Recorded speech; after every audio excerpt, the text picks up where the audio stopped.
Hi everyone, Mandy here. Thanks for tuning into my channel. Today I'm going to be starting my 2019 January spread. So let's get started.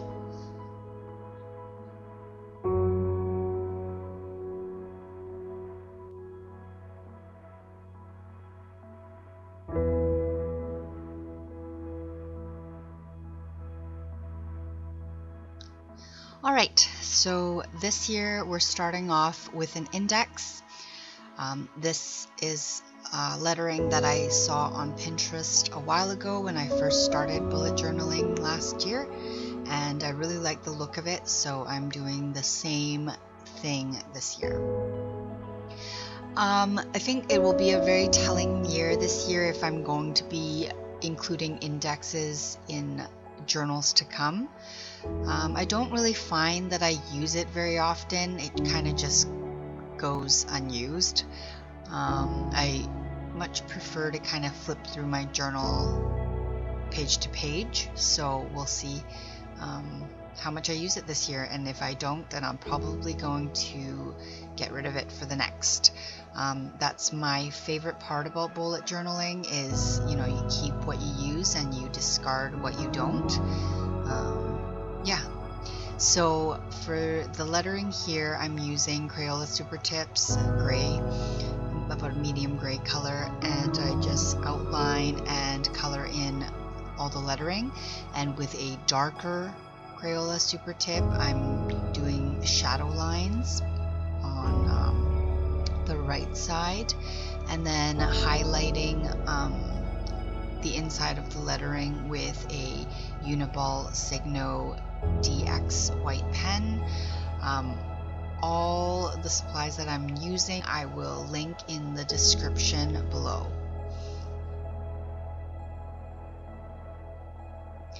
So I'm just using my Uniball Signo DX pen to kind of do more shadows, just to add a bit more depth to the lettering. And I'm just filling out the few things that I already have done in the index. My next page is a year at a glance / dates to remember.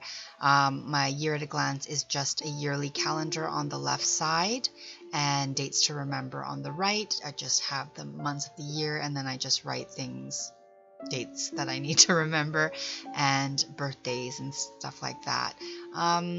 For my next bullet journal, I've seen people kind of split it up so that they have more room, like they'll just have the month and then the calendar and then space underneath that to write the dates, and I think I like that, the look of that better. So for my next journal, I'm probably gonna do it like that.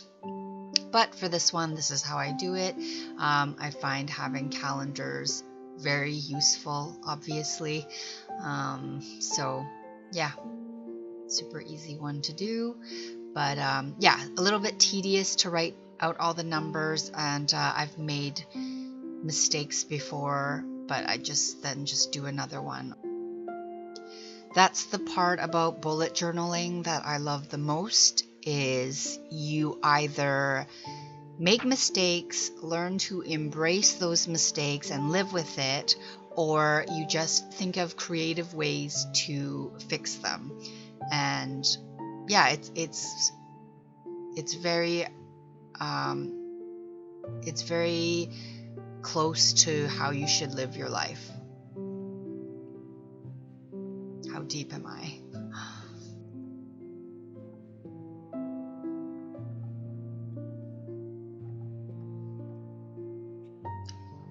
So one of my favorite pens to use for my bullet journal are the Zebra Mildliners. I love the colors that they come in, and I just find that using them adds just that pop of color for very little efforts. So we're starting the January title page. I like having a title page because it's just a full introduction to your new month, and it's just fun to do, so definitely recommend that if you like drawing or lettering or whatever it is that you like. So I penciled in the spread, and this is a recent thing that I started doing, which is being prepared and actually just sketching out what I want the spread to look like before I go over it with a permanent marker of any sort. I've got a kind of a impulsive personality, so when I do something, I just like to jump right in and do it without any pre-planning. And you know, sometimes it works out for me and other times it doesn't. So after many mistakes that were really silly, or you know, things that I had to sort of live with because they didn't look as good as I wanted them to, I decided that I was going to pencil everything in before I went over it. And I'm sure most people already do that, but for me it's not intuitive to do. So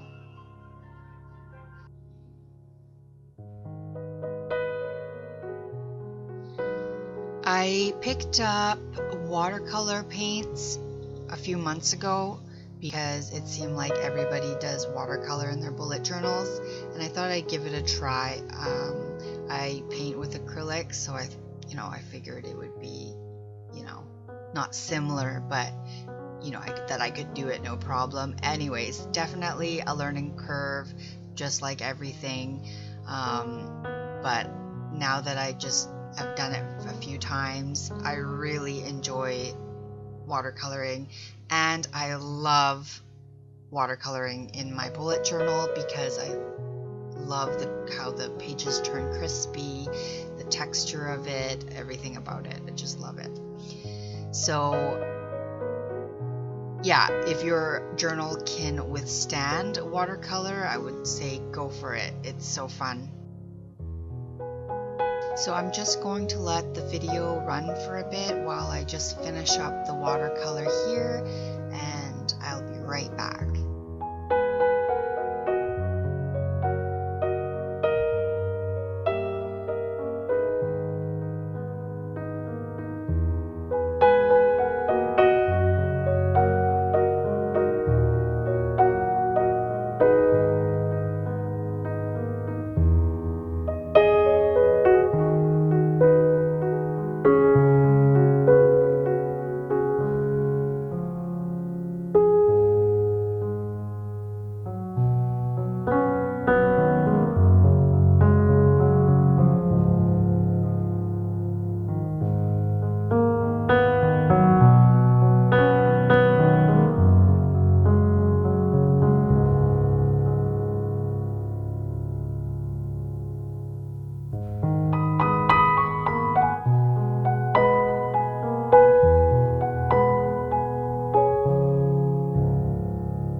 So every time I use watercolors in my bullet journal, I will bring out my hair dryer to dry the layers before I continue working on them.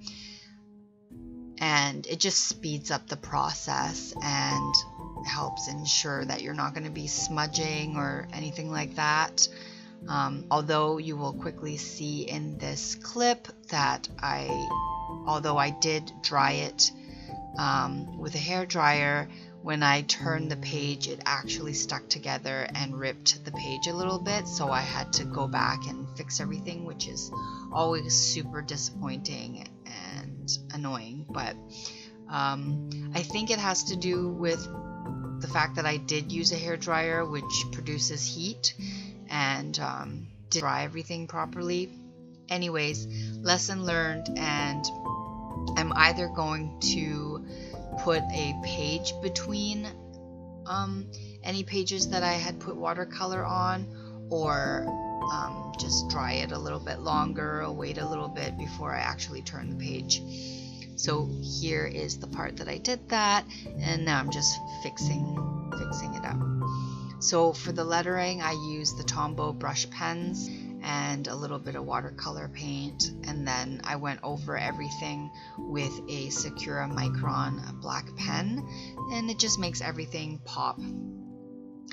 And then I used the Uniball Signo white pen to do highlights on the lettering as well. And then for the mountains, I just left blank and just did a few shadow lines. And I like how it turned out. But yeah, just super disappointed that I had not dried the pages properly, and you know, had to waste a bit of time going over it again. But lesson learned.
Alright, so this is the first weekly spread of the 2019 bullet journal.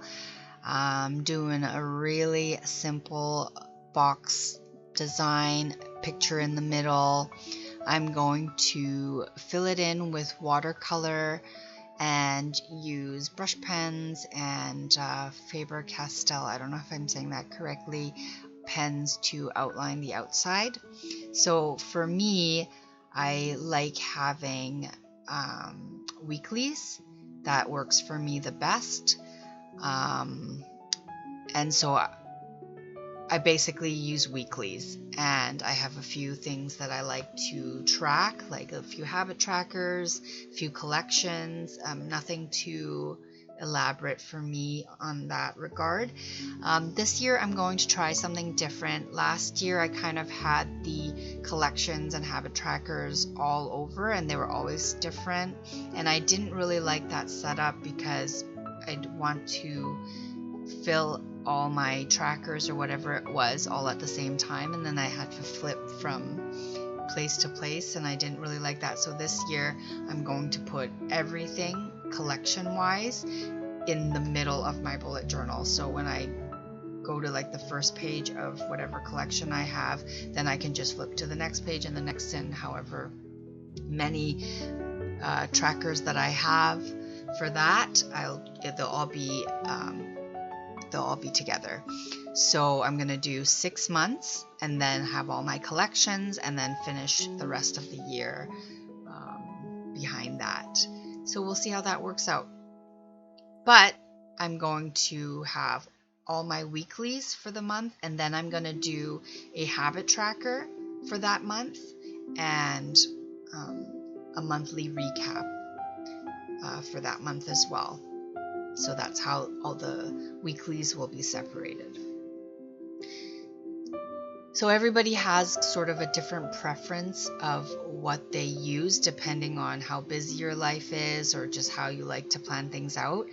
Some people might not find weeklies useful, but I really like having weeklies. I need to have my life kind of, or my days planned out to the T, or I don't get anything done. So I just have to do it like this. And for every spread that I do, I like to have just a little calendar to remind me what week we're in and stuff like that. I find that very helpful. And, you know, things like notes or goals or whatever it is also helps me and just keeps me motivated for the week.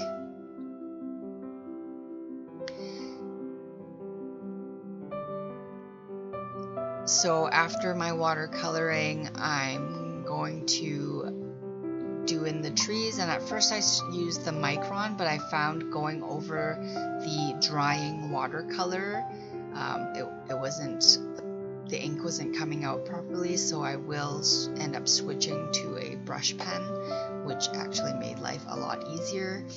And yeah. So I'm just going to let the video run for a bit without commentary, and I will be back.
5 days on the left hand side, and on the right I'm doing a simple brain dump and coloring it in with watercolors.